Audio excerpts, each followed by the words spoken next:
Welcome back. Today we are going to look at a quick recap of our second chapter, motion, which we have been studying for a few days. This unit gives you an idea about distance, speed, their unit, and how they can be calculated, and also the importance of these in our day-to-day life. Motion. If an object changes its position with respect to reference body, then it is said to be in motion. Then what is reference body? Reference body is the object with respect to which the state of rest or motion of an object is described. So, if the position doesn't change with respect to reference body, then the body is said to be at rest. Next, we have studied about distance and displacement. Distance is the length of path covered by a moving object in a given time irrespective of direction. It has magnitude and no direction. Whereas displacement is the shortest straight line distance between the initial position and final position of the body along with the direction. The both has same unit. That is, the unit of distance and displacement are meter. Distance has only magnitude and no direction, whereas displacement has both magnitude and direction. See, while stating displacement, it is necessary to indicate the direction along with the magnitude, whereas for distance we need only magnitude.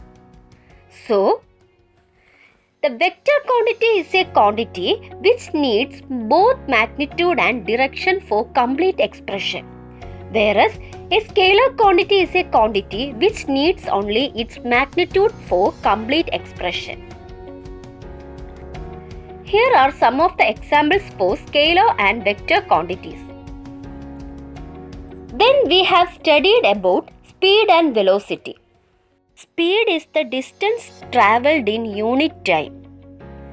That is, speed equal to distance divided by time. And velocity is the displacement in unit time. Velocity equal to displacement divided by time. Speed is a scalar quantity, whereas velocity is a vector quantity. The both have same unit, meter per second. Did you remember what are uniform and non-uniform speed? Yes, if a body in motion covers equal distances in equal intervals of time, then the body is said to have uniform speed. The motion of the needles of a clock is an example for uniform speed.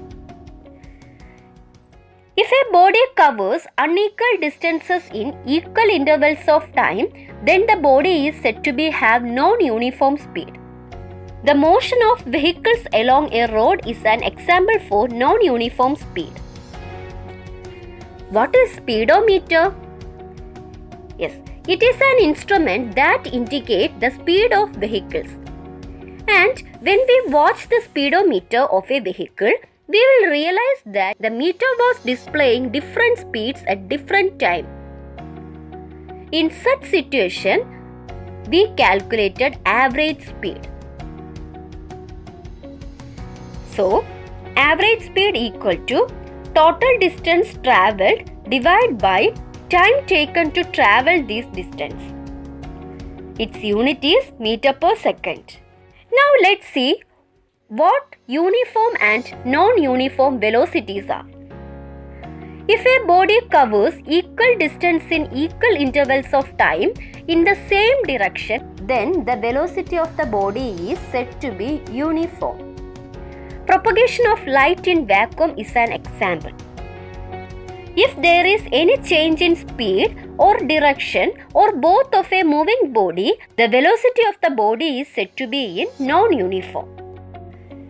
Motion of a freely falling body or motion of a body thrown vertically up are examples for non-uniform velocity. Here, velocities are changing. So, for a non-uniform velocity means the velocity are changing. At that instant, acceleration happens. That is, acceleration is change in velocity in unit time. Acceleration equal to final velocity minus initial velocity divided by time.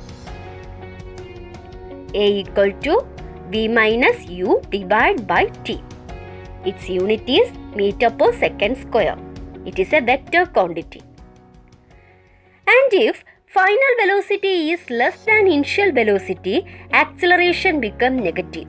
It is called retardation or negative acceleration. Some points to be remembered. The initial velocity of body is 0 if the body starts from rest or it is subjected to free fall. And the final velocity of the body becomes 0 if the body comes to rest or a body is thrown up and it reaches the topmost position. These are the concepts we have discussed in this chapter. You are now familiar with speed and acceleration, aren't you? Excessive speed of vehicles may result in accident. We can minimize death due to accident to a great extent if we obey traffic rules and signals that put up on the sides of roads. Along with it, some precautions should pedestrians take to avoid accidents. What are they?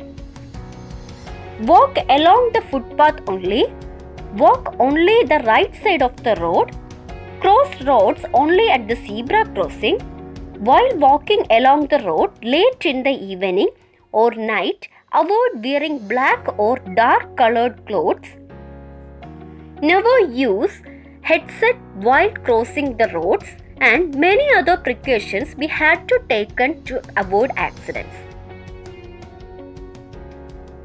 So students, this lesson is an inspiration to you that it gives you an idea about what we need to do to avoid accidents. Obey that. Thank you.